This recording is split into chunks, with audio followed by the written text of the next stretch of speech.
Cruise news time, and well, after close to a year, we're starting to find out the why. Why a cruise turned deadly, and we have a major cruise company continuing its play at World Domination.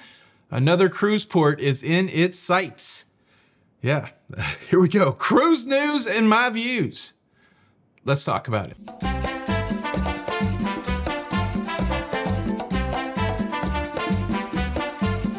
Hey, what's up, everybody? Welcome to La Lido Loca. I'm your host, Tony, here with the latest cruise news and views.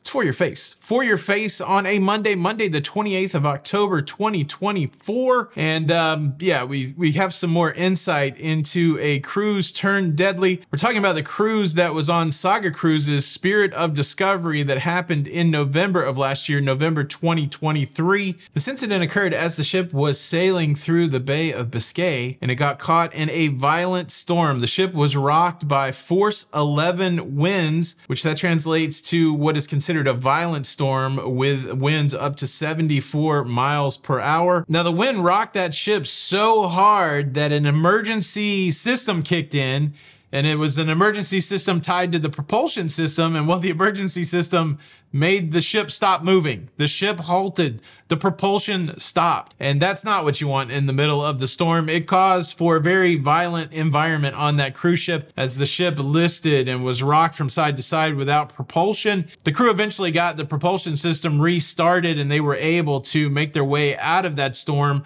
But of course, the end result, like I said, 100 plus passengers injured, 8 passengers critically. They got out of the Bay of Biscay. They went to Portsmouth and they were able to offload the critically injured passengers. Unfortunately, one of those passengers passed away.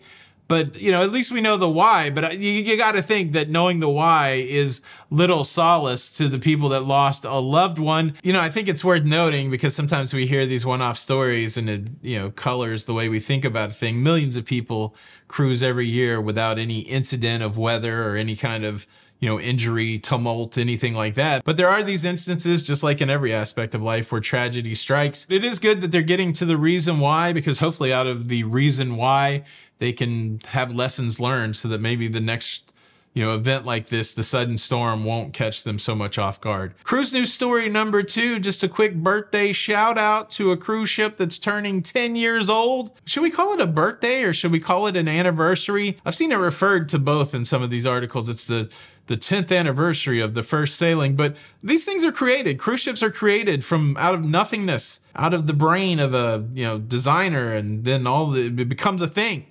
It's very, very cool in that. So maybe it should be a birthday. It's birthed into the world. The cruise ship that I'm talking about is probably one that most of us in North America will never go on unless we specifically try to go. The Costa Diadema.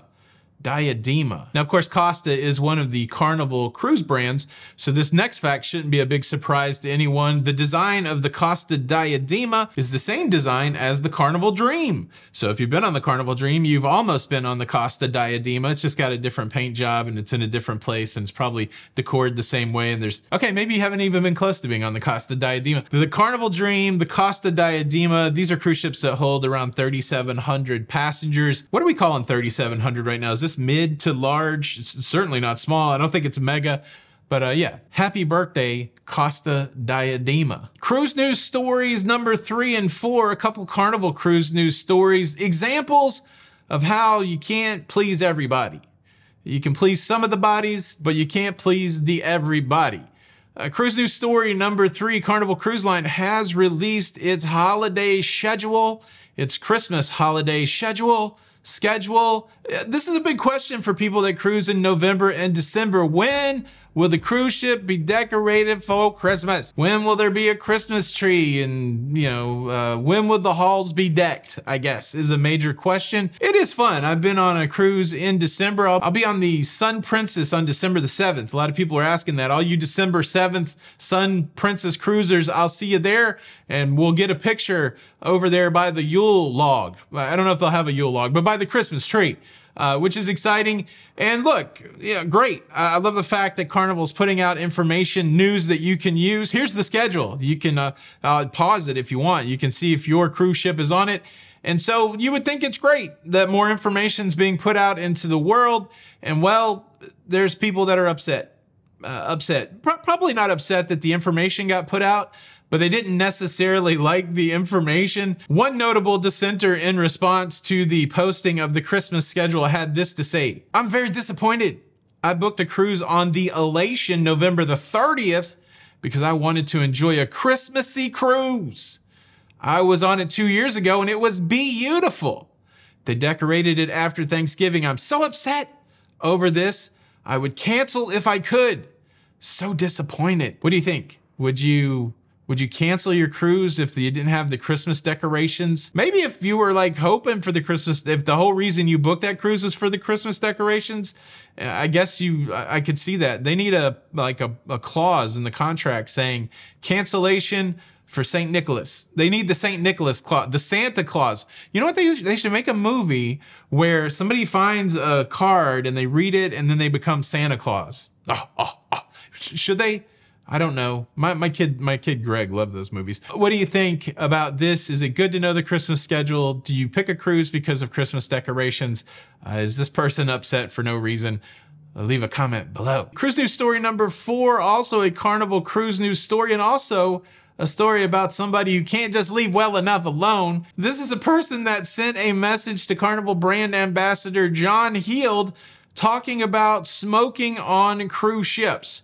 Now, the person that sent the message to John, a non-smoker, but a very diplomatic non-smoker. I mean, not that he works for a foreign government and he can get away with murder and that would make Mel Gibson and Danny Glover upset. No, this is just somebody who tried to be diplomatic, saying, hey, look, I was recently on the Carnival Pride and I'm okay with smokers. Smokers should be able to smoke. I mean, they got rights too, but I take exception to the fact that they've got some primo real estate on the Lido deck. Apparently on the Carnival Pride, the smoking area is a multi-table outside on the pool deck next to a bar. I guess it must be like one of the nice spots on the Carnival Pride Lido. And the non-smoker walked by and saw all of this real estate allocated to smoking and said, that's not right. Does Carnival even evaluate these decisions? How dare they give smokers such nice spots on the Lido deck? And of course, John Heald responded and said, yeah, we consider these kind of things and we try to make the best accommodations for everybody, and just shut up. He didn't say just shut up. I feel like he probably wishes he could. I tell you though, one thing I would like to see on the tail end of this story is, instead of people saving deck chairs with books or towels or other personal items, wouldn't it be cool to come out at 5 a.m. and see like a deck chair saved with a whole carton of Lucky Strikes? Or for the non-smoker, maybe some candy cigarettes. Candy cigarettes. I loved candy cigarettes, but you got to feel like maybe whoever invented candy cigarettes was some sort of lobby for big tobacco. Hey, yeah, give the kids some fake cigarettes, and then when they turn 8, we can give them the real things. Don't smoke. It's not good for you. The next time I'm saving a deck chair, which would be an anomaly because I don't like being out in the sun, I'm going to do it with a pack of fake Lucky Strikes. So if you see fake Lucky Strikes on your next cruise, you know it's me. You know it's me. Okay, now I got to tell you about the cruise company that is getting ready to make its next move in the game of world domination. But before I do that, I want to tell you about a special offer I have for you. I've been reaching out and trying to find partnerships and relationships with companies that I thought would be beneficial to cruisers. And I finally have something going on with Audible. And I think most people know what Audible is. It's audiobooks. Audible, owned by Amazon. And I've been listening to a lot of audiobooks lately. I've replaced my podcast listening really with audiobook listening. And I just got through a book that I read through a couple times, but it was pretty helpful in audio, the Atomic Habits. Are you on the Atomic Habits train? I can't recommend this book enough. I tell you, as someone who never wants to go to the gym, Atomic Habits has helped me go to the gym using a concept called habit stacking. Shoot, out of the 28 days that there's been so far in this month, I've been to the gym 15 times, which is more than last month and obviously more than the previous month. And I do attribute it to Atomic Habits. But whether it's the gym or anything else in your life, I recommend this book. But look, you can get any book that you want right now with a free trial on Audible. It's a good deal. So you can get the free trial, you get a free book, you can cancel at any time. It helps you, helps the channel, and I'm glad to be able to offer it to you. If you want to get a free book from Audible, click the link in the description or click the link in the first pinned comment. Okay, let's talk global domination. And speaking of global domination, isn't it best summed up with the old question, how do you eat an elephant? One bite at a time. That's what this cruise company's doing. One port at a time. Which cruise company, which cruise port, which cruise ship, and which region? Drum roll, please. Drum roll, please. I'm here by myself. I'll do it myself. The company, MSC Cruises. The ship, MSC Poesia. The cruise port, Seattle, Washington. The region, Alaska. May of 2026 all the way through September of 2026, it's going to be MSC's first foray into the Alaska cruise business. Where are they gonna go? Some really exotic ports that nobody else goes to. I'm just kidding. It's going to Ketchikan and Icy Strait Point, Juneau, Victoria, the standards, but at least you'll be able to do it on an MSC product. It's MSC's 5th North American home port. The penetration is getting deeper and deeper. Are you giving in? Are you gonna be an MSC cruiser? They're trying hard. That's your cruise news. Thanks for checking out the show today. Don't forget to get your free audiobook. Thumbs up if you could. Subscribe for more. This is Tony for La Lido Look. Until the next time, we'll see you on the Lido. Bye. Cruise news.